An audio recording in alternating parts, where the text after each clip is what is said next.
이게 엄연히 독립기관이기 때문에 또 다른 독립기관이라고 할 수 있는 대통령이 직접 다른 독립기관에 대해서 이런 발언을 하게 된 거는 참 좋은 일은 아니에요. 그렇죠. 예. 네. 이게 동등한 기관이기 때문에. 예. 그래서 마치 지금 오해를 하고들 계신데 선관위를 누군가가 뭔가 쥐고 흔들고 개혁도 하고 막 감시도 하고 규제도 하고 이래야 된다고 생각을 하는데 선관위는 독자적인 기관이란 말이죠. 헌법기관이라서. 맞습니다. 그래서 애초에 선관위 체제 자체에 좀 문제가 있는 부분은 어떻게 제도적으로 개선할 것인가 이 문제가 논의의 핵심이 돼야 되는데 대통령이 키를 쥐고 있는 건 사실 아니란 말이에요. 아니죠. 근데 예. 많은 사람들이 오해하고 있죠. 네, 오해하고 있죠. 네, 선관위의 어떤 부실한 행정이 어떻게 보면은 이재명 정부의 부실한 행정으로 뭐 시작됐다라고 오해하고 있는 부분이 있죠. 그러니까요. 이 부분을 만약에 대통령 등 행정기관이 애초에 관리 감독을 잘했어야 된다라는 말이 맞다면 대통령이 책임져야 되거든요. 그러면 맞습니다. 끔찍한 일이죠, 이건. 그러니까 이거는 독립기관이고 독립적 기관이기 때문에 그들 스스로 문제를 해결했어야 되는데 해결하지 못했기 때문에 생긴 문제를 결국 대통령까지 나와서 직접 언급을 해야 하는 사태가 벌어졌다. 저는 그 이유 중에 하나는 어떻게 보면 좀 가슴 아픈 일이긴 한데 그 제1야당이 이 부실 선거를 계속해서 이재명 대통령과 연관을 짓고 그리고 부정선거와 연관을 짓고 있기 때문에 조금 더 대통령이 선제적으로 이런 얘기를 해야 되지 않았을까라는 생각도 좀 듭니다. 예, 예.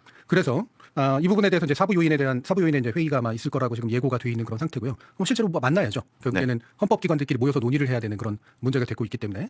근데 문제 해결을 하려면 지금 어쨌든 국회가 발의할 수 있는 권한이 뭐냐, 그리고 행정부처 관점에서는 이제 이런 수사기관이 발의할 권한이 뭐냐 이 부분일 텐데 요 각각은 지금 검경은 합동수사본부로 구성한다. 네, 맞습니다. 예. 그리고 국회는 국정조사 요구서를 지금 제출했다. 이렇게 된 거죠. 예. 그 한편으로 그런 말도 나옵니다. 이제 헌법을 개정을 해서 선관위를 헌법기관에서 제외하자라는 얘기도 나오는데 예. 그렇게 되면 사실상 행정 출구조사가 이렇게 틀린 적은 네. 처음이었던 것 같아요. 특히 이제 20대 대선 때 2022년 대선 때 윤석열 0.73 차로 윤석열이 이겼는데 그때 출구조사 상당히 정확했거든요. 예, 예. 그래서 사전투표가 굉장히 사전투표의 포지션이 굉장히 커졌는데 그 예측도 상당히 정확히 하네. 이제 그때도 이제 전화면접 조사로 예. 추정을 했단 말이에요. 근데 이번에는 상당히 많은 지역에서 격차도 틀렸고 순위도 바뀐 지역이 서울과 경남 같은 경우 나타났고요. 예, 울산도 그렇고. 예. 응. 울산은 이제 격차가 격차가 좁아졌죠. 전북도 이제 격차가 예. 벌려졌고 여러 가지 측면에 있어서 사전 투표율이 23%에 달하지 않았습니까? 그분들의 표심을 이겨낼 수 있느냐 과연 전화면접 조사로. 그러니까요. 누구한테 투표했냐 이렇게 못 묻거든요. 누구를 지지했느냐 이렇게 예. 간접적으로 파악할 수밖에 없는데 그게 과연 전화면접 조사로 가능하냐? 이게 문제 하나고 두 번째는 이제 제도적 문제인데 선거법상 본선만 가능하게 돼 있어요. 출구조사가. 예. 근데 이걸 바꿔야 하는 거 아닌가? 사전 투표까지 허용을 해주는 거 아닌가? 이 문제가 있고 그다음에 이제 무응답을 보정하는 거 5명 꼴로 1명씩 이제 조사를 한단 말이에요. 그러면 이제 응답을 안 한 사람들이 꽤 많습니다. 그 중에 샤이 보수가 상당히 많았다. 이렇게 예. 볼 수밖에 없는 무응답 거예요. 중에도. 예. 그래서 이제 출구조사가 커다란 숙제를 안 했다. 그리고 전체적으로 보면 전화면접 조사보다는 ARS 조사 이번에도 상당히 조금 더 적중률이 높았다. 예. 그만큼 샤이 보수가 상당히 많았던 거 아닌가 이렇게 평가하고 싶습니다. 예, 이택수 대표님. 예, 규제 문제 저도 이제 공감을 하고요. 예. 이건 뭐 개헌할 게 아니라 그냥 공직선거법 일부 개정을 해주면 되는 거거든요. 아주 예. 간단한 문제인데 예. 블랙아웃 기간 6일 부분도 그렇고 이걸 뭐 없애거나 하루 이틀 정도로. 왜냐하면 서울시의 표심은 블랙아웃 기간에 거의 뭐 붙었었거든요. 예. 이걸 발표를 못 하니까 예. 6일 전 데이터를 갖고 왜 이렇게 민심이 달랐느냐 예. 이렇게 비판을 하는 거는 좀 문제가 있다는 거고요. 그다음에 특히 서울 같은 경우 예전에 오세훈 한 명씩 때만큼 이번 충격을 받았는데 예. 이제 포함 오차라는 것이 있습니다. 그 표본 오차 우리가 늘 얘기하잖아요. 95%를 예. 수는데 지난 오세훈 한 명씩 때는 유선 전화로만 했었어요. 정부가 여러 가지 개혁 작업을 좀 추진하고 있잖아요. 검찰 개혁부터 시작해서 부동산 분명히 개혁돼야 되고 예. 노동 문제, 언론 문제 개혁이 지금 이제 막 진짜 전쟁을 이제부터 시작해야 되는 판이었잖아요. 근데 이번 지방선거가 사실 패배하면서 그 패배 맞지 않습니까? 네. 패배하지 않았다고 말하는 건 정계 승리밖에 안 돼요. 인정할 거 인정해야 됩니다. 근데 그걸 우리 패배라고 규정하는 건 또 그렇죠. 저는 패배라고 규정하겠습니다. 예, 예. 이게 패배가 아니고 어떤 게 패배야 그러면은? 그러면은 예를 들면 승리라고까지 말할 수는 없다고 하더라도 예. 패배가 되려면 예. 어떤 부분이 패배의 핵심이라고 보세요? 서울시를 잃은 거? 서울시뿐만이 아니고 예. 대구부터 왜냐면 이건 출발점이 사실 달랐었잖아요. 예. 우리 엄밀히 솔직히 말해서 출발점이 달랐었잖아요. 100m 달리기에서 민주당은 50m 주점에서 출발한 거잖아요. 그러면은 사실 거의 모두 처음에 민주당이 자만했던 것처럼 16대 0, 15대 1 그 결과가 나왔어야만이 이거는 우리 맞다고 보는 거잖아요. 내가 볼 때 기준이 너무 높으신 것 같은데. 왜냐면 출발점이 달랐기 때문에. 근데 그분은 원래 예. 높아요. 출발점이 달랐기 때문에 아니, 그런데 그 출발점은 여론조사의 경우일 뿐이고 예. 저는 예를 들면 기존의 선거하고 비교를 한다든가 이런 뭔가 다른 지표가 좀 필요하지 출발선을 여론조사로 규정해 놓는 거는 저는 너무 과한 기준이라는 생각이 들어요. 여론조사를 저는 기준 오셨어? 예. 예. 이지은 대변인 오셨습니다. 안녕하십니까. 예. 여론조사를 제가 기반으로 말하는 게 아니고 저는 여론조사는 사실 우리나라 여론조사는 저는 솔직히 말해서 믿지 않습니다. 더군다나 명태균 이후로 더더군다나 믿지 않게 됐고 우리나라처럼 응답률이 이렇게 막 너 명태균 너무 말하지 마. 오세훈보다는 훨씬 진실을 말하는 사람이야. 아니, 선관위가 이번에 잘못했다는 거는 뭐 더 그거 이상 말할 예, 필요도 네. 없어요. 예. 정말 죽을 죄를 졌어요. 선과 각급 지역 그 중앙선관위원장부터 시작해서 그 각급 지역 그 선관위원장이 전부 다 판사들이지 않습니까? 그런 그 판사들을 총괄하는 조희대 대법원장은 예. 왜 한마디도 안 합니까? 저는 그게 궁금해요. 왜 죽은 척하고 있어? 왜 한마디도 안 해? 어쨌든 분명히 책임이 대통령도 있다고 하지만은 대통령이 있다 좋다 이거 100번 양보해서 대통령 책임이 행정부를 어쨌든 수반하니까 있다고 치면은 대통령 책임은 없죠. 그러니까 저쪽에서 말하니까. 그리고 엄밀히 말하면 사법부도 책임이 없죠. 선관위의 책임이죠. 이 부분은 인선 과정에서 사법부가 아니 그러니까 관여할 저쪽에서 대통령 책임이 오세훈 예. 시장 당장 지금 대통령이 모든 책임을 다 뒤집어 써야 된다고 말을 하잖아요. 예, 예. 그러면 왜 선관위원장이 지금 임기 지난 상황인데도 그 자리를 지키고 있고 새로운 사람을 안 보낸 그렇죠. 건 그런 또 부분이 문제죠. 조희대 대법원장의 책임이죠. 그러니까 선관위가 제대로 운영되도록 만들지 못한 사법부의 책임이 있죠. 그렇죠. 예. 그러니까 그 부분에 대해서 조희대 대법원장이 왜 한마디도 안 하냐 이거죠. 예, 예. 그냥 내 책임 아니야 이거는 이렇게 말을 하든가 아니면 내 책임이 있으면 어떤 부분이 있다 노태학 그 대법관이 퇴임 시기가 지난데도 불구하고 선관위원장을 계속 맡겨둔 이유 물론 못 맡길 이유는 없긴 없어요. 예. 퇴임 이후라도 맡길 수는 있어 그렇지만은 이러저러한 사정 때문에 관례에 다르게 그냥 연기시켰다. 뭔가 설명이 있어야 될 거 아닙니까? 예. 그 부분이 왜 아무 말도 없냐 이거지. 예, 그러니까 책임이 정말 없는 거예요. 조희대 선관위가 대법원장이. 여러모로 부실하게 운영되어 왔던 건 맞잖아요. 예. 그 선관위원 구성이라든가 맞습니다. 계속해서 인선 밀어주고 있었던 거. 네. 이 부분에 대해서도 이번에 명확하게 책임을 이제 좀 얘기는 하긴 해야 될 것 같은데. 이재명 대표님. 네, 그리고 그 처음에 이제 대처하는 것도 굉장히 좀 문제가 있었었고요. 예. 그리고 이제 뭐 재선거 사유가 아니다라고 처음 얘기를 했었는데 그러니까 더 사람들이 아니 이렇게 많은 사람들이 투표를 못했는데 예. 그리고 그다음에 투표 용지가 부족해가지고 돌아간 사람들이 있는데 이게 재선거 그 사유가 과정에서 아니라니. 개표를 하고 있었죠. 네, 그렇죠. 그러면 사실은 개표하면서 그다음에 개표 방송도 출구조사 나오고, 방송 네. 보면서 거기에 영향을 받아서 사람들이 투표를 하게 되잖아요. 예. 그러니까 어쨌든 문제가 있고 잘못이 됐었는데 처음에 사과한 것도 선관위원장이 하지 않았고 제일 처음에 무슨 이제 그 밑에 있는 실무자 같은 사무총장인가 네, 뭐 사무총 재선거. 그걸로 이제 재선거를 할 수 있다. 네네. 판사 출신 나경원 의원은 재선거 해야 된다고 하던데. 그죠? 그리고 장동혁도 판사 출신이에요. 재선거 하자고 하는데 묻고 더블로 가자고. 예. 그런데 예. 근데 여기도 절차가 좀 걸리잖아요. 예, 예, 시간이 걸리죠. 그런데 오세훈이 넘어야 될 산이 하나 더 있어요. 지금 기소돼 있죠. 선거 지금 당장 17일 날 결심이 있어요. 결심. 결심. 그래서 구형할 거예요. 그런데 정치자금법 위반으로 100만 원 이상만 나오면 여기는 날아갑니다. 예. 날아갑니다. 그런데 명태균 정치자금법 위반 이거는 좀 다릅니다. 상황이 다릅니다. 예. 이건 김한정 씨가 대납한 거죠. 김건희 윤석열한테는 정치자금법 여론조사에 대한 정치자금법에 대해서 무죄가 나왔고 이걸 또 역할 그리고 얼마를 받았는지 명태균이 그 여론조사로서 얼마를 받아서 어떻게 썼는지 이 부분이 해명이 안 돼가지고 무죄가 나왔는데 이 오세훈과 오세훈 측근이 계속해서 명태균한테 자기가 이기는 여론조사를 달라고 계속 이렇게 예, 요청을 예. 합니다. 예. 그리고는 돈을 주는 사람이 있었어요. 돈을 3,300만 원을 그 스폰서가 명태균한테 주면서 야 여론조사를 나한테 보내야 내가 생색을 낼 거 아니냐. 그러면서 여론조사를 내라. 내가 돈을 어떻게 보낸다. 이런 내용들이 다 담겨 있습니다. 그래서 이 부분은 간단치 않습니다. 예. 오세훈 후보가 대선에 못 나온 이유가 예. 대사원에 못 나온 이유가 여기에 있었어요. 예. 이 부분에 있었습니다. 오늘 이 얘기를 먼저 했었어야 되는데. 본인이 잘 알고 있어요. 변호사 출신이지 예. 않습니까? 이게 얼마나 크고 중요한 건지 본인이 알고 있어요. 그래서 여기 이 산을 넘어야 되는데 여기서 자 6월 17일 결심이면 7월에 판결 나옵니다. 그렇죠. 예. 그러면요 100만 원 이상 나오죠. 그러면은 3개월 그러면 12월 1월에는 대법까지. 네? 대법까지. 예, 그러니까 이 부분도 좀 지켜봐야 되는데 오늘 원래는 이제 종합특검 이야기를 좀 하려고 했습니다.만 지금 밖에 또 이어지는 좀 내용이 좀 우리 있어가지고요. 저는 특검 얘기하러 나왔어. 특검 얘기하러 나왔는데 뭔 얘기냐 이렇게 하다가 모든 이유는 이지은 대변인님이 죄송합니다. 근데 윤석열이 너무 진상을 부렸어. 아니 근데 멧돼지인데 법을 어기는 멧돼지인데 진상 부릴 걸 알면서 해야 될 거 아니야. 예, 그러면 부르면 됐어. 말씀하실 거 한 1분씩만 해보시죠. 예. 일부씩이요? 예. 저는 뭐 할 건 없는데 아니 윤석열을 예. 불러서 특검의 의도가 국민들한테 이런 죄를 지으면 벌을 받는 모습을 보여주는 것도 형벌의 한 일종이라고 생각했기 때문에 예. 김지미 특검보나 그 특검 측에서 공개 소환을 생각했나 봐요. 네, 예. 그러면 기자회견장에서 하지 말고 그냥 부르면 될 거 아니에요. 그래서 그런 모습을 보였어야 되는데 그러니까 그 윤석열이 그 요걸 다 들어줘서 보도주목이 기자들도 촬영 못하는 거 다 예. 종합특검 들어줬잖아요. 들어가서 엊그제 이제 진상을 부린 게 가서 조사를 받아야 될 거 아니에요. 왔으면 조사도 안 조사를 받아? 못 받겠다는 거예요. 예. 못 받는 이유가 검사한테만 조사를 받아야지 나는 수사관한테는 조사를 못 받는다. 이거 갖고 진상을 부린 거예요. 예. 그래서 거기서 잠깐만 있어봐봐. 정말 그 내용들이 그 거기서 주고 오고 간 대화 내용이 내가 몇 가지만 좀 소개를 시켜드릴게요. 조서 다 만들어놨을 테니까 수사관 말고 특검보든 누구든 와서 조서를 읽어라.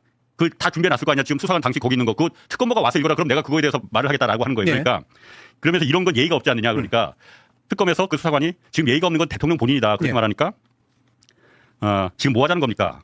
윤석열이 그렇게 말해요.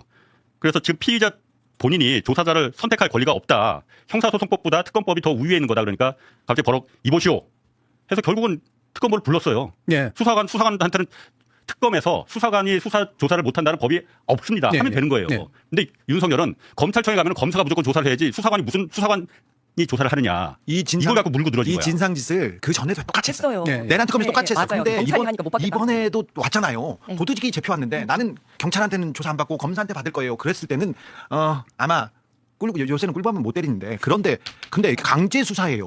자기가 하고 싶어서 지금 놀러 간 거 아니지 않습니까? 맞아요. 이지은 제압했어야죠. 저는 이제 윤석열을 반란 우두머리 혐의로 하는 것과 관련해서 지금 특검에서 불기소를 불기소, 예. 검토하고 있다 이런 얘기가 나오더라고요. 전 이거 이렇게 하면 안 되거든요. 왜냐하면 지금 불기소를 검토하는 이유는 뭐냐면 이게 이중 기소일 수 있기 때문에 검토하는 내란과 건데 반란이 사실은 똑같은 행위를 했는데 제목만 다른 거 아니냐. 만약에 실제로 이중 기소가 되면 기각이 됩니다. 예. 그렇기 때문에 이중 기소라서 아예 기소를 하지 않을 것을 검토하고 있다는 거예요. 근데 첫 번째로 이거는 이중 기소가 아닙니다. 저는 그리고 아닐 가능성이 매우 높은데 왜냐하면 이게 조금만 설명을 드리면 사람을 쐈는데 그러면 살인죄가 되지만 옷도 찢어지잖아요. 예, 예. 그러면 손괴죄랑 예. 상상적 경합이 돼요. 예. 하지만 옷 찢어진 거는 처벌하지 않고 사람 죽인 살인죄로만 하거든요. 예, 예. 그거랑 똑같은 논리로 이거는 그냥 군인이랑 다 가가지고 막 반란을 일으켰는데 이거는 내란죄랑 결국은 같은 거다라고 얘기를 하고 있는 건데 그렇죠. 예. 근데 그게 아니라 두 가지 별개라는 거죠. 별개라는 예. 겁니다. 뭐냐면 반란을 일으키지 않고도 내란을 일으켰어요. 예. 뭐냐면 경찰을 이용해서 못 들어가게 국회의원 못 들어가게 했고 그다음에 단전 단수시키고 이런 것들이 다 내란의 일환이고 그 중에 하나로 군대도 이용해서 예. 한 걸 보고 있습니다. 건진법사 그리고 무속에 대해서 얘기가 있었는데 TV 토론 당시에 여러 얘기를 했었습니다. 근데 그 당시에 거짓말했다는 부분인데 잠시 보고 가겠습니다. 윤 후보님하고 윤 후보님 부인하고 네. 장모님이 이 역술, 네. 이 무속인들 이런 쪽에 굉장히 자주 만납니까? 글쎄 뭐 저는 예. 그런 분들을 예. 잘 안 만나기 부인하고 때문에 장모님은요? 새빨간 거짓말입니다. 네. 네. 건의로도 보면 다 나옵니다. 네. 네. 점쟁이들이 무당들이 박수무당이 다 김건희가 윤석열하고 같이 왔어요. 그 얘기가 계속 나옵니다. 그런데 전성배는 매우 중요한 사람이었어요. 김건희 윤석열한테 매우 중요한 사람이어서 사업을 계속 봐주고 채용 때도 봐주고 그리고 정치권에 나갈 때도 봐줬습니다. 윤석열이 집에서 그리고 코바나 컨텐츠 사무실에서 만났다는 얘기가 있었어요. 있었는데 거짓말했거든요. 네. 이거 벌금 100만 원 이상만 나오면 국민의힘은 당시 보전받은 선거 비용 약 397억 원을 반환해야 된다는 네, 겁니다. 반환해야 됩니다. 이거 100만 원 이상 유죄는 확실합니다. 네. 그 건진법사가 김건희한테 얼마나 중요한 사람이었는지는 건진법사 주변 사람들 그리고 김건희 주변 사람들도 증언하고 있는데 주라에서 취재했는데 잠깐 보고 갈까요? 본부장님. 네네, 안녕하세요. 네, 어떤 이유로 김건희가 건진한테 가자고 하던가요? 직원을 데려갔어요. 굉장히 용하고 네. 중국 공산당에서 건진법사를 이렇게 협력자를 키우는데 어릴 때부터 공산당에서 키우다가 이제 나이가 들어서 이제 한국에 오셨다. 근데 이분이 아우라를 볼 줄 안돼요. 아우라 이렇게 예수님 뒤에 있는 것 같은 거. 네. 이게 김건희의 설명입니다. 건진법사한테 데려가면서 이 사람 채용해도 됩니까? 이 사람 써도 됩니까? 얘기하면서 저 사람이 누구냐면 초능력이 있어가지고 중국 공산당이 키워준 사람이다. 그렇게 멸콩 얘기하면서 네. 중국 공산당 사람을 데려다 쓴 거예요. 네. 그리고 건진법사 법당에는 아마테라스라고 일본 신을 모시고 이게 무슨 말인지도 잘 모르겠습니다만 건진법사한테 빠져 있었다는 거 김건희뿐만 아니라 윤석열도 빠져 있었다는 게 이게 중요한 그 포인트고요. 네. 무속이 김건희와 윤석열한테 얼마나 큰 영향을 미쳤는지도 이거 규명해야 됩니다. 자, 윤석열 재판도 있지만 더 중요한 재판이 하나 있습니다. 오세훈 서울시장 당선자의 재판 재개됩니다. 네, 6.3 지방선거로 중단됐던 오세훈 서울시장과 추경호 대구시장 당선인의 재판이 내일부터 재개됩니다. 자, 오세훈 시장은 정치자금법 위반입니다. 네, 오세훈 시장은 2021년 서울시장 보궐선거 당시 정치브로커 명태균 측으로부터 총 10차례 여론조사 결과를 제공받고 그 비용 3,300만 원을 후원자인 김한정 씨가 대신 지급하도록 한 혐의로 기소됐습니다. 오세훈은 나 명태균 모른다 보자마자 사기꾼인 것 같아서 잘라버렸다 이렇게 얘기를 했는데 아닌데 명태균은 나는 여러 번 만났는데 오세훈이 여론조사 해달라고 했는데 나한테 꼭 당선시켜달라고 했는데 질질 짰는데 계속 얘기했는데 오세훈의 거짓말이 명태균으로부터 하나씩 둘씩 드러나서 오세훈과 명태균이 여러 차례 만났고 최소 6, 7차례는 확실하게 만났고 여론조사를 해달라고 했고 그 비용을 그 스폰서인 김한정 씨가 됐다. 이 내용이 이미 드러났습니다. 여기서 재판을 받고 있는데 이 재판은 정치 재판입니다. 특검은 정치 특검입니다. 오세훈이 기소됐습니다. 오세훈은 나 명태균 모른다 보자마자 사기꾼인 것 같아서 잘라버렸다 이렇게 얘기를 했는데 아닌데 명태균은 나는 여러 번 만났는데 오세훈이 여론조사 해달라고 했는데 나한테 꼭 당선시켜달라고 했는데 질질 짰는데 계속 얘기했는데 오세훈의 거짓말이 명태균으로부터 하나씩 둘씩 드러나서 오세훈과 명태균이 여러 차례 만났고 최소 6, 7차례는 확실하게 만났고 여론조사를 해달라고 했고 그 비용을 그 스폰서인 김한정 씨가 됐다. 이 내용이 이미 드러났습니다. 여기서 재판을 받고 있는데 이 재판은 정치 재판입니다. 특검은 정치 특검입니다. 오세훈이 판사한테 밀어주세요, 땡겨주세요 막 얘기했는데 그때 판사가 조현우 부장판사인데 아니다. 원칙대로 해야 된다면서 따끔하게 잘랐습니다. 그런데 17일 날 결심 공판이에요. 그날 특검에서 구형을 합니다. 네. 구형을 하는데 구형 이후에 7월에 선고가 나오는데 여기도 100만 원 이상만 나오면 오세훈 재선거해야 됩니까? 재선거 됩니다. 네. 근데 재선거 가능성이 높습니다. 네. 당선됐으니까 어찌 하겠어 얘기하는데 그 전에 김건희 윤석열도 여론조사 명태균한테 받았잖아. 여기하고는 차원이 다릅니다.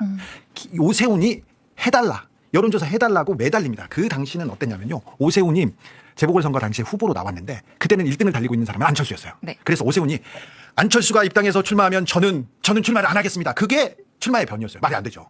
그 안철수 앞에 달리고 있던 사람이 나경원이었습니다. 근데 안철수 나경원과 멀리 동떨어져서 3위, 4위를 달리던 사람이 오세훈이었어요. 그러니까 절박하지. 좋은 여론조사가 필요해요. 그래서 명박사한테 가는 거예요. 그래서 명태균한테 여론조사를 달라는 게 조작해달라는 거였어요. 그래서 조작해주면 SH공사 사장을 김영선한테 주고 그리고 명태균한테는 아파트를 한 채 주고 그리고 스폰서 김한정 씨한테는 SH공사를 준다. 이게 그 그림이었습니다. 그래서 여론조사가 중요해요.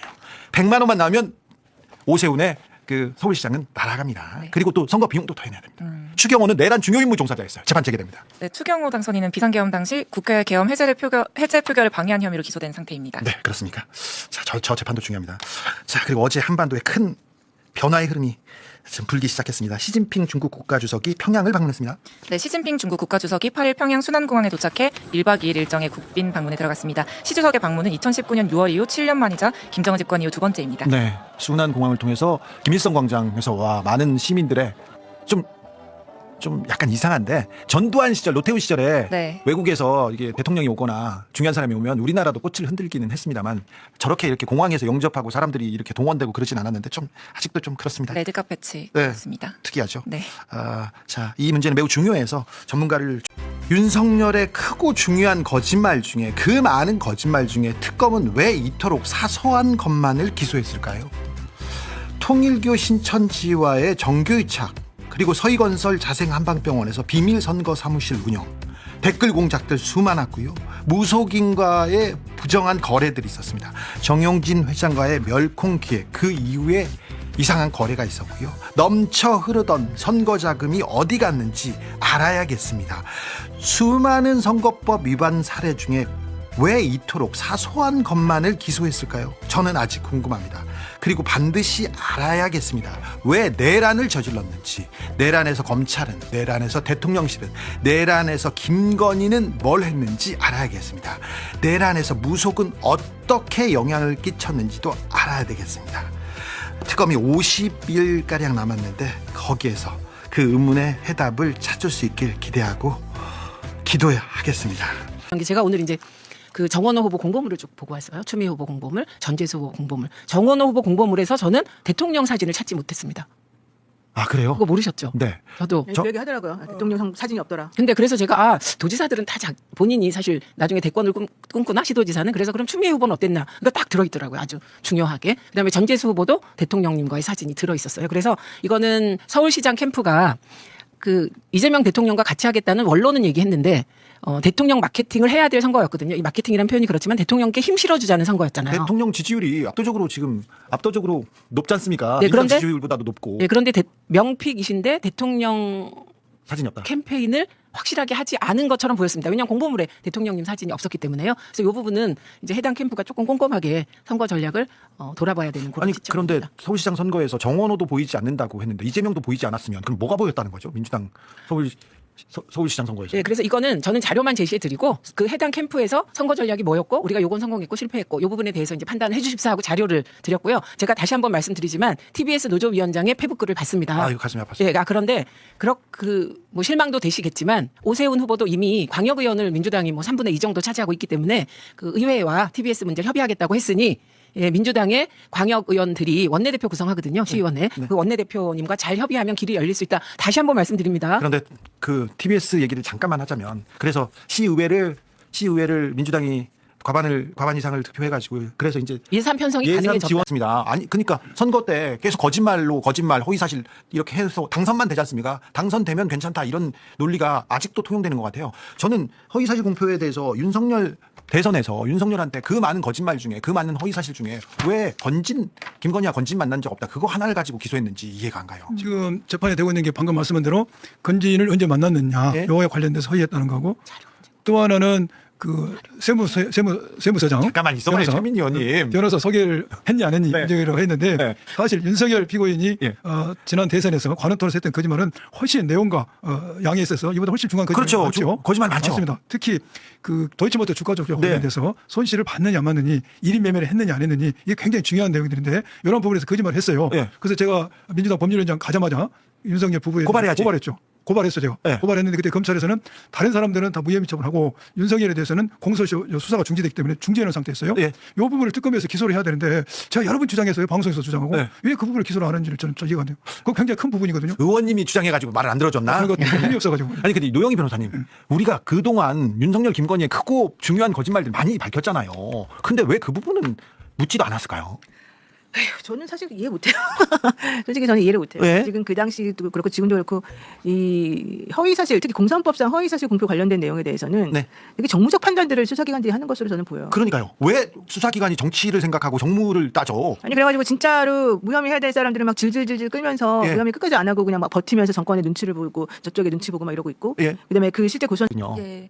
그 뭐 이제 뭐 선거가 시작이 되면 댓글들이 굉장히 많이 달리잖아요. 네. 그 뉴스가 기사가 올라오면 저희가 작년에는 리박스쿨을 보도를 했었는데 네. 그때도 비슷한 양상이 있었거든요. 네. 근데 저희 뭐 기자가 취재한 내용들은 지난주에 다 나와서 방송을 한 것 같은데 그 이런 네거티브 전략들을 캠프 안에서 하고 있다는 거는 저희가 이번에 최초로 발견을 했고 예. 그 현장을 취재를 해온 거죠. 그래서 캠프 내에서 네. 자 내가 총괄선거본부장이 댓글만 총괄 선대본부장이 오세훈 캠프에서 예, 오세훈 캠프의 총괄선대본부장이었던 김선동 본부장이 이제 김선동. 예, 김선동 그분이 그거 잘해. 선동. 예, 선동을 유명한 잘하는 그 댓글 약간 여론 이런 댓글 거를 관리를 굉장히 예, 잘한다고 이야기가 많더라고요. 근데 예. 그분이 공생학교 출신입니다. 공생학교 잘 알잖아요. 공생학교. 예, 공생학교 총장이셨어요. 예. 근데 공생학교가 뭐냐면 공정과 상생의 학교라고 해서 그 정치사관학교입니다. 네. 근데 이게 김한정 씨라고 예전에 명태균의 어떤 후원자라고 해서 오세훈의 오세훈의 후원자죠. 그래서 명태균의 명태균한테 여론조사 비용을 그 대납한 명태균에게 대납한 사람으로 이제 저희도 보도를 했었는데 공생학교도 이분이 많이 기여를 했죠, 돈으로. 그렇죠. 이제 네. 김한정 씨가 운영을 하는 거죠. 그렇습니다. 예, 예. 근데 지금은 폐교됐거든요. 네. 폐교된 상태인데 이 공생학교 출신들이 많이 발견이 된 겁니다. 이 캠프 안에서. 네. 근데 그 문제는 그 캠프 안에서 이분들이 여론을 조작하는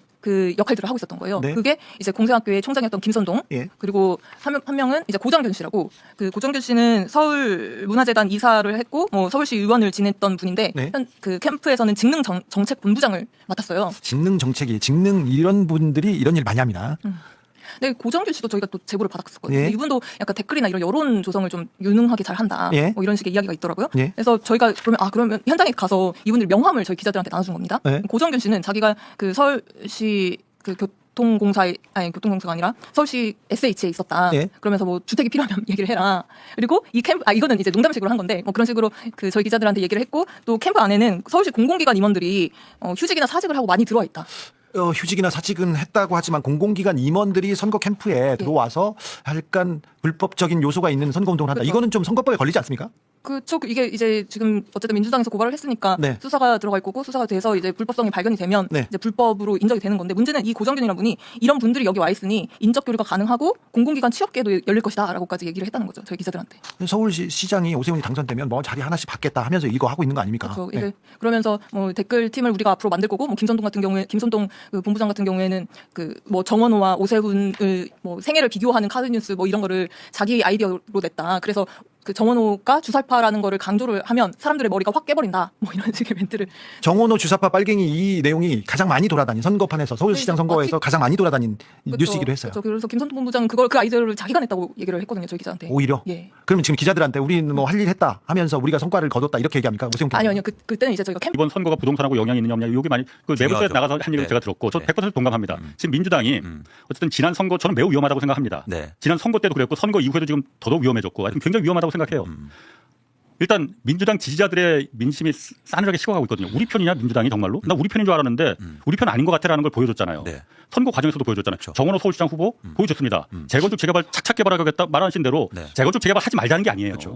재건축 재개발 안 할 수가 없지. 공급을 늘리는 거 그 방법이 있습니다. 그런데 오세훈보다 우리가 더 잘하겠다 빨리 하겠다 그 믿어지지 않을 뿐더러 그거는 민주당이 내세울 정책도 아니에요. 민주당이 내놓는다면은 재건축 재개발해서 남는 여유분이 주택이 생기는 걸 어떻게 활용할 거냐. 네.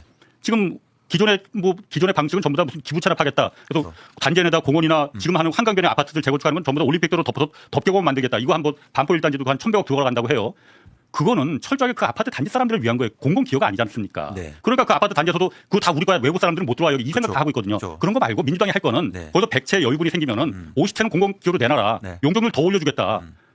정부가 가져서 그 기부채납분을 주택권을 가져서 임대주택으로 활용하면은 좋은 임대주택을 알맞게끔 서민들 없는 사람들을 위해서 쓸 수 있는 그 정책을 민주당이 나갔어야 되는데 그거 안 하고 그냥 우리가 더 해줄게 있는 사람들 더 잘 살게 해줄게 재건축 재개발 더 돈 많이 벌게 해줄게 이게 먹히냐고요. 뉴욕의 맘다니 시장이 그 소수 이민자 출신의 더군다나 무슬림 출신이 어떻게 뉴욕 시장이 되겠어요. 철저하게 정치라는 건 어쨌든 한쪽에 서야 되잖아요. 누구의 이익을 더 대변해서 우리가 누구의 정책을 입장 생각하는 정책을 낼 거냐. 그렇습니다. 자본과 기득권의 세력의 입장에서 정책을 낼 거냐. 훨씬 더 많은 다수의 약자 편에 쓸 거냐. 맘다니 시장은 철저하게 다수의 약자 편에 섰잖아요. 네. 지금의 민주당이 기득권과 자본의 세력에 지금 안 서 있다고 말할 수 있습니까? 우리 편인 것 같았는데 우리 편 아닌 것 같다라는 생각이 저조차도 드는데 선거 때 보십시오. 그러니까는 나 정말 황당했던 게 용인시장에 나왔다고 하는 사람은 무슨 토지 막판에 되니까 토지 거래 허가제 없애겠고 토지를 없앤다고 또 재산세 인하해주겠다. 나 미친 거 아니야? 이렇게 생각했어요. 처음에는. 저 가짜로 누가 저거 페이크로다가 올린 것 같다 했는데 진짜더라고. 미친 거 아닙니까? 그러더니 그 다음에 선거 끝나고 나서 또 이소영 국회의원은 매부제도 말했잖아요. 무슨 부동산 실용주의 저 말이 뭘 의미하는지는 정확히 안 써놨지만은 평소에 그 철학으로 봤을 때 저게 뭘 의미하는지 저는 이해할 것 같아요. 지금 그거 말할 때냐는 거죠. 그게 정말 우리가 민주당이 이러면 안 되잖아요. 민주당 이러면 안 되는 거야. 저 선거 훨씬 전에 이 아젠다를 던진다면서 홍사훈 선배께서 계속해서 청년들이 계속 주택에서 소외되고 있기 때문에 공공주택, 임대주택, 특별히 용산 같은 좋은 땅에 청년들을 위한 주택을 지어줘야 된다. 그 얘기를 계속했는데 그 얘기에 대해서 시장이 반응하더라고요. 건설업 깨부시는 공약을 찾았어야죠. 지역은 누가 만들었죠? 토지거래가 풍고부터 시작된 겁니다. 오세훈이 만든 거예요. 네, 바로 그게 핵심이요. 그 지점을 찍고 토론회 때 맞아요. 이 지역에 대한 단어에 대해서 지역을 만든 지인 작자가 누굽니까? 오세훈 시장님 아닙니까? 그리고 대변인 말씀처럼 정확하게 저도 항상 얘기하는 건데 모아타운 많이 100군데 묶어놨거든요. 아파트 진다고. 5년 전에 발표했어요. 3만 원 짓겠다고. 지금 한 군데 찾고 있습니다. 나머지 지역은 어떤 상태냐면요. 하지도 못하고 주민끼리 싸움이 나고 있어요.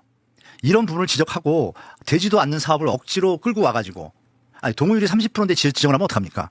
이걸 뒤집은 바람에 주민 싸움만 일으키고 지금 서울시를 피곤하게 만들고 있다. 주민들 간에 싸움 나고 이 부분 지적하고 차라리 지을 수 있게 해라. 그래서 빌라마저 공급이 안 됐다. 막아놓으니까 빌라 공급이 안 되잖아요. 이 부분을 역공을 하고 그렇죠? 그다음에 이제 우리 광수 대표님 말씀하신 것처럼 임차인분들에 대한 전격적인 임대료 인하나 이런 부분에 대해서 제도를 구비하겠다.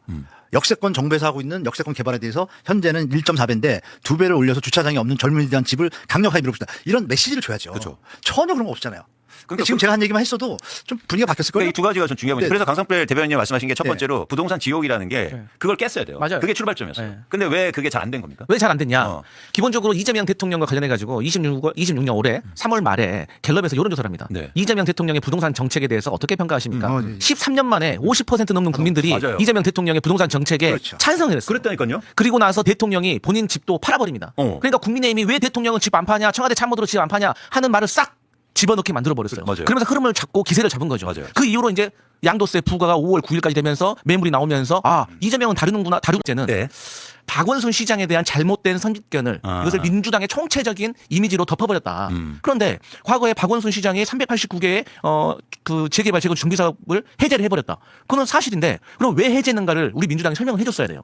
그때 당시에 이 수익성이 안 나니까 이게 조합원들 사이에도 이거 불안한 마음이 있어서 누구는 그냥 그만두자, 누구는 계속 하자. 시공사는 수익 안 나니까 멈춰져 있고. 그러니까 이 추진위 설립 과정에서 30% 토지 소유자 30%가 해제를 원하면 내가 해제해주겠다라고 해서 그러니까 쉽게 말해서 박원순이 재개발 재건축을 안 하려고 한 게 아니라 주민들이 원해가지고 해제를 한 것을 마치 민주당은 재개발 재건축을 반대하는 정당이야라고 프레임을 씌워버리고 그것을 제대로 해명을 하지 못했다는 좋습니다. 이건 그러니까 해석의 문제이기 때문에 논란이 있는데 교수님 이런 거거든요. 그러니까 제가 한번 질문 드려볼게요.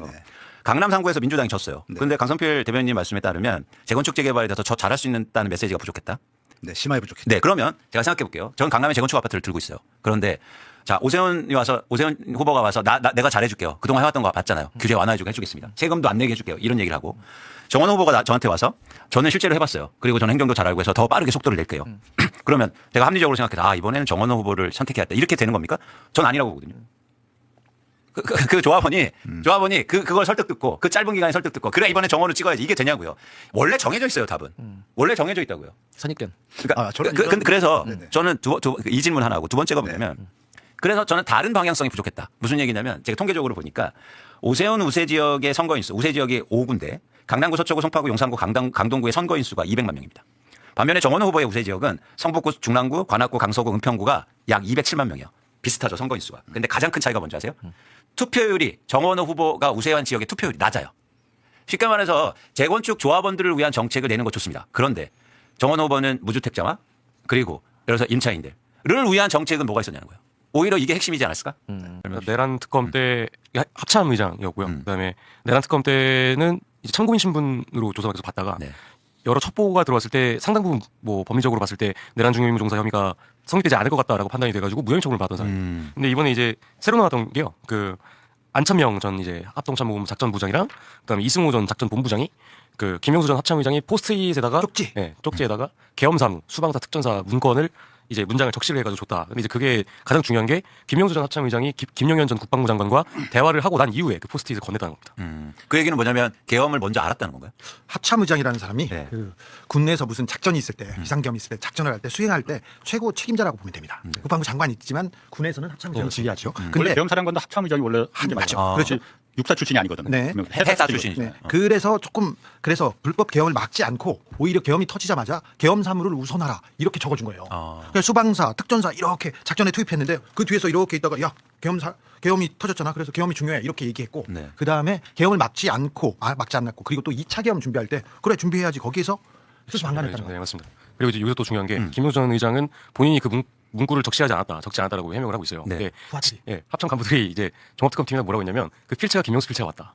그리고 적는 거를 본 목격자도 있다라고 있는 그런 진술도 확보해 놓은 상태입니다. 그러면 저는 어떤 게 이 뉴스를 보면서 생각났냐면 이제 첫 번째는 2차 특검에서 왜 김명수 전 합참의장을 첫 번째로 구속영장을 청구했느냐. 뭔가 의미가 있을 거잖아요. 예, 맞습니다. 그렇죠. 그 의미와 두 번째는 어떤 의문이 들었냐면 그냥 제가 잘 모르는 상태에서 모르는 관점에서 볼 때 아무것도 안 한 사람도 벌 줄 수 있을까? 그러니까 이런 거잖아요. 계엄 막 내란이 일어났어요. 그런데 수많은 중요한 위치에 있는 사람들이 있었을 거 아닙니까?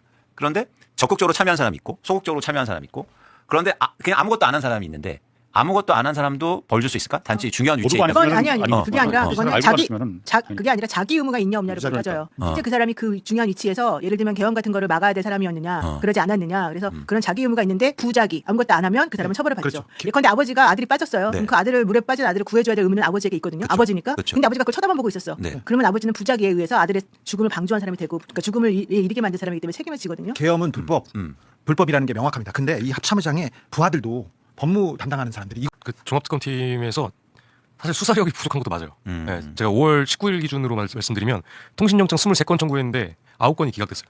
네, 저는 특검팀에서 통신영장 기각됐다는 소리 처음 들었거든요. 대북 송금 관련해서 수사하겠다고 나섰잖아요. 통기가 됐어요. 이게 그 수사 범위에 맞지 않는다고 영장을 다 그었어요. 그러니 지금 선택과 집중이 매우 중요한데 왜 이 얘기는 나오지? 왜 김명수 합참의장 얘기 나오는데 다른 사람 얘기는 안 나옵니까? 얘기해야죠. 맞아. 국민의힘 얘기 안 나오고 김건희 얘기 안 나오잖아요. 김건희가 잡범으로 지금 머물고 있어요. 제일 황당했던 게 두 가지인데 원희룡 장관 국토교통부 장관이 거기 못 나가. 그 양평고속도로 관련해서 뭔가 해보겠다고 큰 소리를 쳤는데 결국은 못했지. 그 다음에 한동훈에 대해서도 투표 금지까지 해야 되는데 선거 기간 동안에 그거 아무런 뭐 또 없이 그냥 흐지부지 안 하고 있어요. 그렇죠. 지난번에도 그랬는데 이번에도 원희룡 한동훈을 부르지도 못하잖아요. 이거는 특검이 비판받아요. 그런데다가 윤석열은 오라 그랬더니 뭐 경찰이 수사해서 못 가겠다. 나를 수갑 채우면서 안 보이게 해달라는 등 뭐 난리가 났어요. 윤석열이 진짜 내란 범이 아닙니까? 가장 중요한 범죄에 대해서 물어야 되는데 이번에 불러와가지고 제대로 수사도 못했지만. 그리고 더 중요한 거는 자꾸 이제 특검 보들이 자꾸 이제 쓸데없는 일들을 지금 해가지고 기자들하고도 사이가 너무 안 좋아요. 그래서 지금 내부적으로도 그렇고 외부와의 관계도 매우 안 좋아서 사실은 이쪽에 우호적인 기사가 나오지도 않을 뿐더러 여기에 있는 이 특검 보나 이런 분들이 바깥에서 자꾸 이제 자기가 알고 있는 걸 뭔가 좀 얘기를 하고 싶어가지고 이것도 사실은 문제가 생겨서 이 부분에 대해서는 사실은 얘기를 조금 해야 되고 실력 부족과 인력 부족 이 두 가지가 지금 짬뽕돼 있다. 근데 저는 어떤 생각도 좀 해보냐면 특검 보들이나 특검에 소속돼 있는 사람들은 내가 이 일을 잘했을 때 열심히 했을 때 그 다음에 인센티브는 뭐냐는 거예요. 사람은 그게 움직이잖아요. 옛날 같으면 특검에 포함되면 나 특검 했다. 그다음에 진급도 되고 뭐 이랬잖아요. 근데 지금 특검에 있는 사람들이 열심히 했을 때 그들이 얻을 수 있는 게 뭐가 있습니까? 얻을 수 있는 거라고 뭐라기보다는요. 스펙 이력. 근데 그게 한 줄 추가된다고 해서 이제 그 사람들이 크게 뭐 이익처럼 작동하진 않아요. 그게 전 중요한 거 아닙니까? 사람들의 진짜 열심히 하는 동력을 이끄는 게. 저 소명 의식을 가지고 시작했어야죠. 그리고 이런 그 중차대한 일을 맡음으로써 한 시대에 그건 저희 생각. 근데 그런 생각도 하고 그리고 사실은 특검 있고 싶은 것 같아요. 그래갖고 그제 오전에 나왔는데 여러 이야기를 했는데 저희가 가장 충격을 받았던 건 뭐냐면 본인이 그 명예훼손 사건의 피해자잖아요. 피해자인데 와가지고 하는 얘기가 그 자기 그 보도 있잖아요. 뉴스타파 보도 김만배 신앙님 녹취록 보도를 못 봤대요. 한 번도 본 적이 없고 난 지금도 내용을 모른다. 모르는데 피해를 어떻게 주장합니까? 그런데 내가 못 봤는데 이거는 나를 떨어뜨리기 위한 마타도였어. 이렇게 나가요. 그러니까 굉장히 이제 한 120분 동안 2시간 동안 혼자 얘기를 하다 갔는데 120분 동안 얘기했어요? 2시간 가까이 혼자 얘기하다 갔는데 참 말이 많네. 말이 많아. 근데 이제 한 가지 좀 달라졌던 것은 제가 보니까 이 말투 있잖아요. 말투나 지금 살도 많이 빠졌잖아요. 그러니까 어떻게 보면 기도 좀 많이 죽어 있는 상태고 한데 거짓말은 진짜 잘합니다. 거짓말 잘하는 게 이거를 못 봤다고 하는데 이 기자들을 처벌해야 되고 나 그 보도를 본 적이 없는데 이거는 나를 떨어뜨리기 위한 마타도였어. 그리고 난 이렇게 우리 이제 저희 측 변호인이 검찰 수사 지시하거나 보고 받은 적 있나요? 그랬더니 그런 적 없다. 내가 지시한 적도 없고 보도 받은 적도 없는데 그거 뭐 내가 아마 그 처벌을 뭐 하라고는 얘기한 것 같다. 뭐 이렇게 얘기하거든요. 그러니까 앞뒤가 안 맞는 얘기를 혼자 계속 하다 가는데 이제 저희 입장에서 2023년 9월에 압수수색 수사가 시작됐어요. 지금 3년 좀 있으면 3년 되잖아요. 이제 증인 7명, 6명 했습니다. 검찰에서 증인 100명 신청하겠다고 지금 하는데 언제 결론 나는 거예요? 이재명 정권 안에서 이 재판이 안 끝나요. 잠깐만요. 7명 했는데 100명 더 인 종합특검이 현재 수사 중인 윤석열 씨의 내란 정당화 메시지 혐의에 대해서도 김태효 전 차장이 내가 지시를 받긴 받았는데 그 일은 하급자들이 주도했다라면서 일단 하급자들에게 책임을 전가했고요. 그리고 윤석열 씨에 대해서는 윤석열 씨가 그 지시를 내릴 때 미친 줄 알았다라며 원색적인 비난을 퍼부었다고 합니다. 김태효 씨가 네. 김태효 씨가 윤석열 씨가 당시에 미친 줄 알았다. 네, 그러니까 뭐 CIA 불러가지고 이 계엄은 정당하다, 합법이라고 전달해라. 또 국가안보실에도 다른 나라 대사들한테 그렇게 전달해라라는 지시가 들어왔을 때 본인은 미쳤다고 생각했다. 그러면 김태효 씨 입장은 상급자인 대통령은 미친 줄 알았고 CIA나 대사들한테 계엄을 정당화하는 메시지를 전달하는 것은 밑에 실무자들이 했고 네. 나는 그러면 양자 사이에서 아무 책임이 없다 이런 거네요. 난 듣긴 들었는데 그냥 가만히 있었다라는 게 지금 김태효 씨의 주장입니다. 알겠습니다. 그게 얼마나 설득력이 있는지는 참 허탈하네요. 예, 그렇군요. 알겠습니다. 시간이 다 돼서 뉴스브리핑 여기서 정리를 하겠고요. 추가로 밝혀진 부분도 좀 충격적인 이야기인데. 그러니까 저거 교육감 선거에서 전북 교육감 선거 전주시 완산구 선관위에서 개표 결과를 아예 잘못 입력하는 바람에 1,104명의 투표가 아예 무효화됐다. 이런 사례가 확인이 됐습니다. 무슨 얘기입니까? 예, 이걸 어떻게 된 일인지 지금 그림에 사실 잘 요약이 돼 있는데요. 중화산 1동의 3투표소 개표 결과를 같은 중화산 1동의 1투표소에다가 잘못 입력한 겁니다. 아하, 저 그래픽으로 좀 이해를 하면 되겠군요. 네. 전북 교육감 선거인데 중화산 1동에 1투표소가 있고 3투표소가 있는데 1투표소에서는 1,104명이 투표했고 3투표소에는 994명이 투표를 해서 뭐 후보별로 이렇게 갈라졌겠죠, 표심은. 그렇습니다. 그런데 3투표소에 994명의 결과를 전산 입력할 때 1투표소 쪽으로 넣었다? 그렇습니다. 선관위 사람들이? 전산 입력할 때만 그렇게 된 게 아니고요. 아시겠지만 우리나라 그 개표 과정이 굉장히 손으로도 확인하고 검수 과정이 여러 단계라서 수개표하죠. 그래서 처음에는 손으로 작성한 개표 현황 서류를 먼저 전달을 해서 그다음에 검수를 거쳐서 전산 입력까지 되는 거거든요. 그 모든 절차를 거쳤는데 저게 정정이 안 된 겁니다.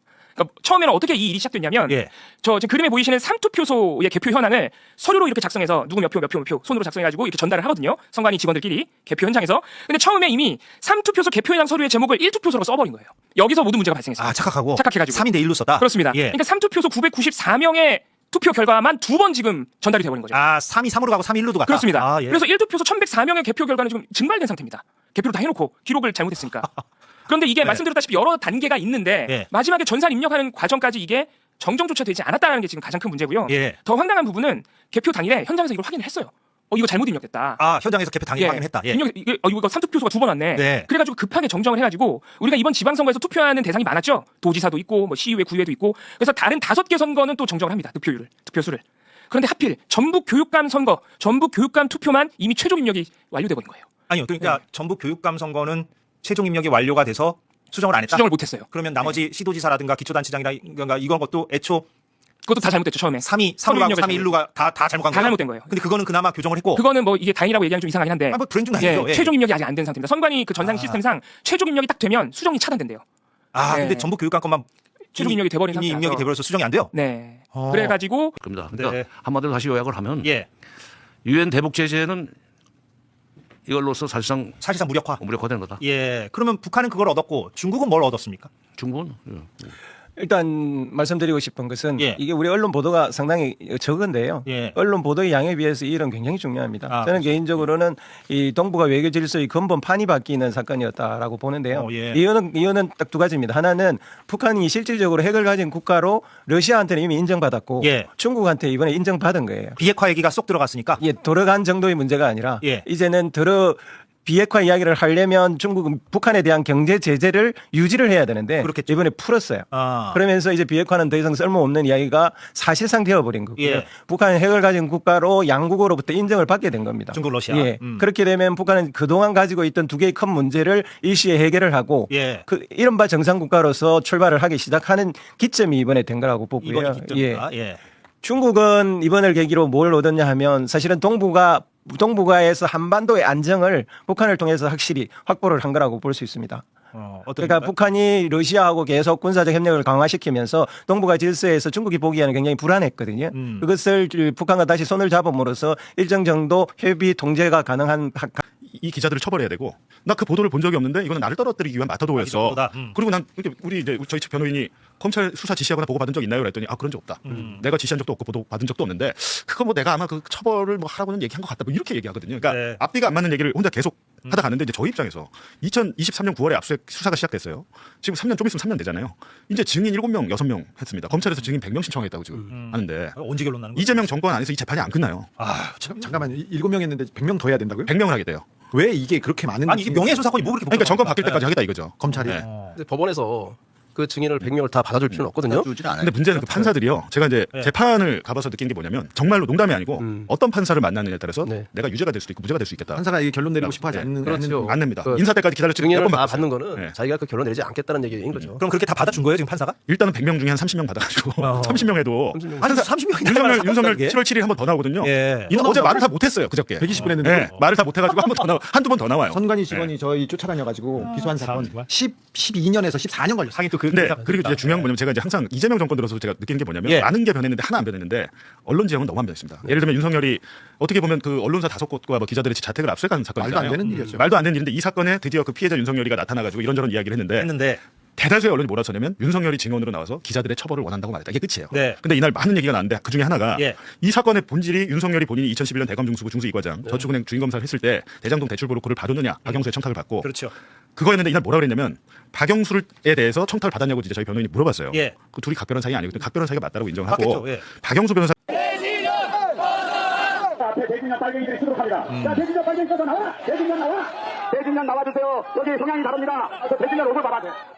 대진연 대학생 진보연합인가요? 네. 무슨 말이죠? 네, 한국 대학생 진보연합 아니냐, 나가라. 나가라. 네. 너희들 빨갱이다. 이런 식의 극우론자들, 부정선거론자들이 지금 색깔론을 펼치고 있다. 네, 그러면서 뭐 방금 영상에도 나왔지만 단순히 뭐 나가라 또는 꺼져라 이렇게 말로만 위협하는 게 아니라 실제로 좀 물리적인 위협을 가하는 거예요. 그래서 예를 들어서 방금 뭐 영상과 비슷한 사례라고 보시면 되겠는데 시위 도중에 대진연으로 몰려서 대학생 진보연합으로 몰려서 폭행까지 당한 30대 참가자가 9일 그저께죠. 송파경찰서에 폭행 명예훼손 등 혐의로 진정서를 제출했습니다. 그리고 또 다른 중년 여성 역시도 대진연으로 이제 몰려가지고 본인이 위협을 당했다면서 경찰을 부르는 이런 일들도 있었고 사실 이런 사례가 굉장히 많아서 문제는 이제 많은 분들이 단순히 현장에서만 이제 위협을 당하는 게 아니라 SNS에서 모욕과 조리돌림을 당하는 거예요. 뭐 댓글 폭탄은 말할 것도 없고 신상이 공유당하거나 뭐 이런 일들이 벌어지고 있어서 이런 피해를 본 많은 시민들이 역시나 사이버 명예훼손, 모욕 혐의로 고소 고발을 본격화하고 있습니다. 네. 대진연이라 할지라도 저러면 안 되죠. 당연하죠. 그 누구에게도 저렇게 하면 안 됩니다. 불법 검문 검색도 마찬가지고요. 허탈한 웃음을 지은 겁니다. 지금. 그리고요. 또 좀 볼까요? 성관위 속보 좀 정리할 부분이 있죠. 어제 좀 뭐 추가 보도가 나오는 것 같은데 성관위 어처구니 없는 행태에 대해서. 성관위의 부실 행정 사례들이 잇따라 확인되고 있는데 뭐 지금까지 투표용지 부족 그리고 투표용지 부족 문의나 보고를 받았음에도 6월 3일 현장 당일 대응이 굉장히 늦었다는 점, 뭐 이런 점들도 이미 확인이 됐고 매뉴얼이 없어가지고 투표가 중단됐을 때 유권자들에게 어떻게 해드려야 되는지 이런 점도 우왕좌왕했다는 거거든요. 그리고 어제 또 추가로 밝혀진 부분도 좀 충격적인 이야기인데. 그러니까 저거 교육감 선거에서. 전북 교육감 선거 전주시 완산구 선관위에서 개표 결과를 아예 잘못 입력하는 바람에 이종호라는 인물 압니까 모릅니까? 전혀 모릅니다. 이종호라는 인물이 누군지를 모릅니까? 군인을 말씀하시는지. 공수처에다가 비밀번호를 알려주는 그 의사가 있냐 이 말입니다. 알려줄 의사는 있는데. 그러면 알려주도록 하십시오. 근데 기억하지 못하고 있습니다. 아직도 이종호 모른다고 얘기하실 건가요? 저는 아직도 이종호 씨를 만난 적이 없습니다. 이중이면 제가 반드시 처벌을 받겠습니다. 야, 저 말은 너무 웃기지 않아요? 저는 아직도 잘 모릅니다. 이게 참 웃으면서 얘기하지만 이게 참 웃기가 어려운 게 저는 이제 저 장면들을 우리는 보고 기가 막혀서도 웃고 때로는 황당무계에서도 웃지만 유족들이 봤으면 어떤 기분일까 이 생각을 안 할 수가 없어요. 그 처음에 3년인가 받았죠? 그게 아마 과실치사 혐의로 받았다고 아침에 설명을 들었는데 그때 유족들이 아마 그 재판 끝나고 나와서 너무 억울하다. 어떻게 3년으로 가름할 수 있느냐 이런 말씀들을 하셨다는데 충분히 이해가 갑니다. 만약에 이런 일이 나에게 벌어졌다면 과연 나는 어떤 분노와 어떤 태도로 이 사건을 바라봤을까 그런 생각을 하면 참 너무 기가 막히는 일이죠. 그렇죠.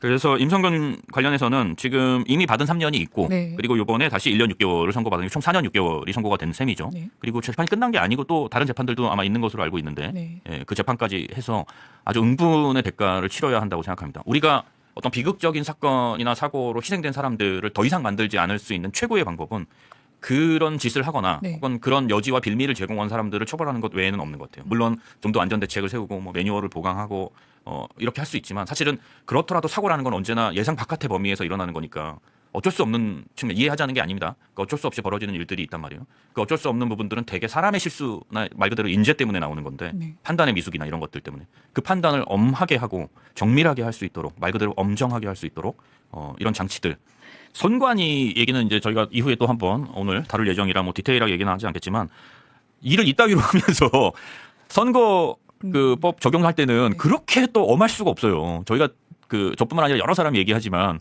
뭐 이를테면 김밥은 안 되고 떡은 된다든지 뭐 마이크를 잡는 건 안 되지만 뭐 마이크를 안 잡으면 얘기할 수 있다든지 이런 되도 않는 선거법들이 어마어마하게 많단 말이에요. 그리고 또 그것들을 되게 경우에 따라서는 참 이상한 잣대로 들이대고 뭐 저 같은 경우도 예전에 허가받지 않은 스피커로 음악을 송출했다고 고소당한 적이 있거든요. 고발당한 적이 있거든요. 선관위로부터. 그거는 뭐였냐면 그냥 후보의 로고송을 트는데 선관위에게 등록되지 않은 스피커, 등록되지 않은 스피커라는 게 딴 게 아니라 스티커를 붙이지 않았다는 거예요. 그 스티커를 붙이지 않은 것 때문에 그걸로 출력하면 안 된다. 그 스티커를 붙인 스피커로는 출력해도 되는데 붙이지 않은 스피커로는 출력하면 안 된다. 뭐 이런 거.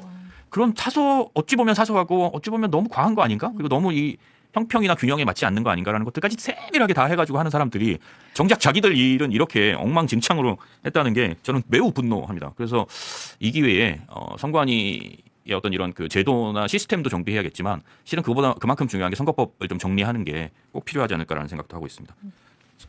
선관위와 관련해서는 지금 선관위 7곳에 대해서 압수수색도 하고 선관위원장을 피의자로 적시하는 뉴스도 나왔던 것 같아요. 그렇습니다. 또 투표용지 부족 사태가 발생한 지 8일 만이고요. 경찰이 중앙선관위를 비롯한 7곳을 동시에 압수수색을 했습니다. 특히나 노태학 전 중앙선관위원장이 사상 처음으로 피의자 신분으로 명시됐다는 점이 눈에 띄는데요. 경찰은 투표용지 인쇄계획서 등 관련 자료를 확보했다라고 하고요. 13시간에 걸친 압수수색을 마무리하면서 사태의 진상을 엄정히 규명하겠다고 밝혔습니다. 네, 요 선관위 관련 뉴스는 이따가 퍼니포에서 좀 자세히 다루도록 하겠습니다.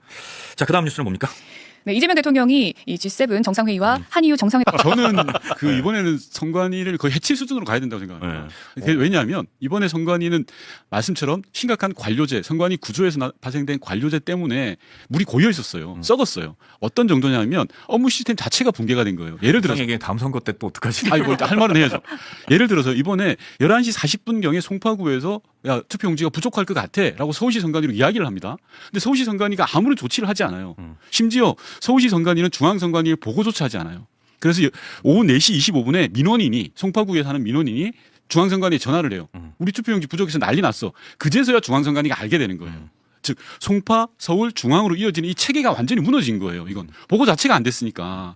앞서 말씀하셨지만 투표용지를 왜 적게 인쇄했냐라고 했는데 투표용지가 부족하지 않았어요, 이번에. 맞아요. 투표용지 부족이 문제가 아니라 배분의 문제예요. 전체적으로는 충분한 양이. 그럼요.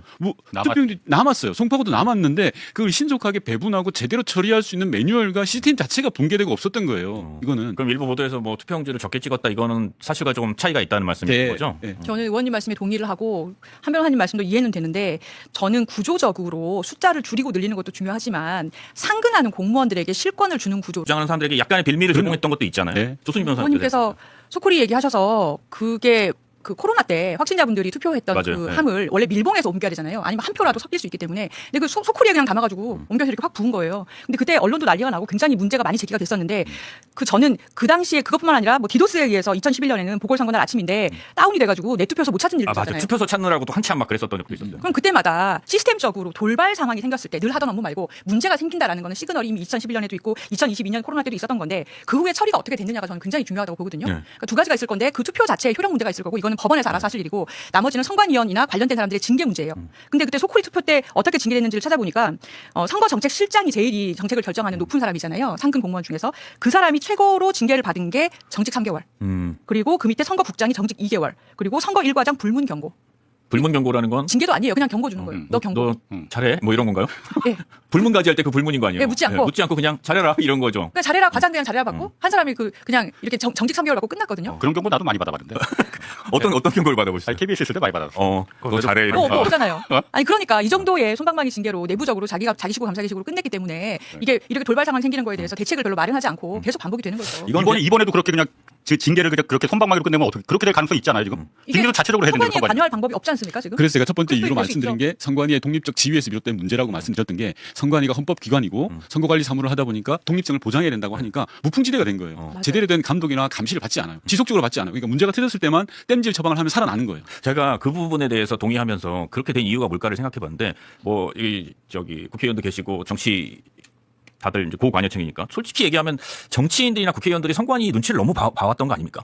제도적으로 관여할 수는 없어요. 네. 국정감사 그렇긴 하지만 제가 어느 기관이나 혹은 뭐 이를테면 법원이랑 혹은 뭐 검찰이랑 여러 가지 기관이나 혹은 역시 독립되어 있는 기관들을 대하는 태도를 정치인들이 사실 선관위를 대하는 태도는 가능하면 부딪히지 말. 갑자기 지금 1인 1표제를 지금 민주당 일부 의원들이 들고 나왔더라고요. 네네. 그걸 없애자는 거라는 것 같은데 뭐 의도는 제가 충분히 이해는 할 것 같아요. 네네. 왜 그러는지. 네. 그거 맞습니까?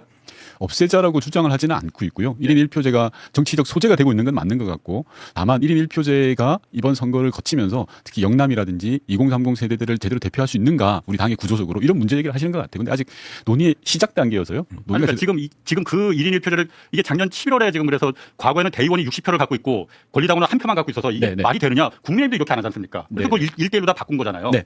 그런데 7개월 만에 다시 이걸 갖다 지금 들고 나오는 이유가 뭐 다들 알 것 같아요. 이유는. 네. 그러면 그게 맞느냐 이거지. 그러면은 만약 그렇게 그게 지금 전현희 의원이나 이건태 의원이나 어제는 또 김남희 의원까지 이제 가세를 했던데 이게 정말 그 지역별 세대별로다가 편중돼 있어갖고 진짜 국민의 민심을 반영하지 못한다면은 그럼 권리당원 없애면 되는 거예요. 그냥 대의원들이 다 뽑으면 되는 거지. 그렇잖아요. 네. 자, 네, 이건 제가 따로. 네, 홍성 기자님 이거는 또 저 홍성쇼에서 하시면 되잖아요. 일단은 왜냐면 나 이틀만 당했어 지금. 중요하지 않은 게 아니라 일단은 이 선관위 문제부터 아니 윤 의원님이 나오셨으니까 제가 그래서 궁금해 답답해서 좀 물어보는 거예요. 왜냐하면 국민들뿐 일단 민주당원뿐만이 아니라 국민들은 과정이 공정하면 결과에 누가 당대표가 되든 승복합니다. 네, 당연히요. 근데 과정이 만약 굉장히 권력을 이용한 폭력적인 방법으로 다 변경돼서 과정이 공정하지 않다. 요즘 젊은 세대들이 가장 못 참는 게 그거잖아요. 과정이 공정하지 않으면 그건 분노합니다. 민주당 그거 잘 하셔야 돼요. 네. 아니 사람 불러들고 갑자기 딴 얘기를 하죠. 나 이거 하고 여행 얘기도 해야 되고 밴드랑 음악도 들어야 된단 말이야. 진행자가 곤혹스러울 거야. 중요한 얘기예요. 김원준이 매우 그 당황하는 모습을 가끔 보일 때마다 왜 저러지 그랬는데 이해가 되네요. 오늘. 자, 어쨌든 다시 선관위 얘기로 돌아가서 첫 번째 질문은 이런 겁니다. 선관위가 투표용지 부족 사태, 그다음에 개표 오류까지 이런 사건들을 계속 지금 이제 들춰지고 있는데. 이게 사실 상당히 반복적으로 일어났던 일이라는 생각도 들거든요. 이게 그러면 이유가 있을 거 아니에요. 그 이유에 대해서 일단 한 번씩 진단을 해보죠. 구조적인 문제가 있는데요. 크게 전 세 가지로 보는데 첫 번째는 선관위의 독립된 지위에서 발생한 문제. 즉 선관위는 독립적이어야 된다. 당연한 거죠. 근데 독립적인 거하고 이게 왜 무소불위로 그냥 무풍지대인 거하고는 다르거든요. 근데 선관위는 독립된 지위를 부여받으면서 그동안 면책특권 같은 걸 누려왔어. 불가능한 주장을 하잖아요. 100%. 맞아요. 전국 재선거 주장을 해요. 법으로도 가능하지도 않고 완전히 가능성이 0.01%도 없는 일을 하고 있는데 이유는 한 가지 아닙니까? 자기 방탄이죠. 뭐 자기 정치적 이해를 도모하기 위한 시간 끌어서 극우 세력들 결집해서 자기 당대표 자리 유지하려는 그 이상 이하도 절대 아닌 거여서 대꾸해주면 안 된다고 봐요. 이 부분. 저는 솔직히 장도혁 대표가 계속해서 그분도 판사 출신이시잖아요. 법에도 맞지 않고 될 가능성도 없는 전국 재투표 같은 거는 가능성 자체가 없어요.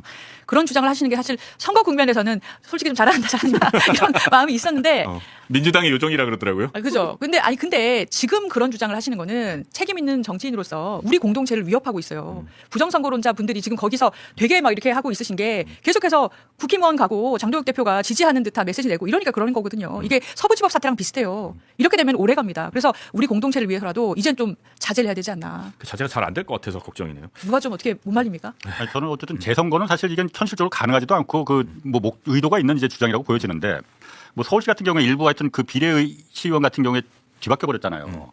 실제로 뒤바뀌어졌잖아요. 그래서 일부 그 문제가 있었던 그 지역구 투표용지가 실제로 참정권을 박탈당했던 그 지역에 대해서는 그냥 넘어가도 되는 건가? 그 생각은 좀 들어요. 넘어가면 안 되죠. 그건 넘어가면 안 돼요. 그 지역에 대해서는 사법적 영역이에요. 그 부분은. 아니, 사법적의 영역뿐만이 아니고 선거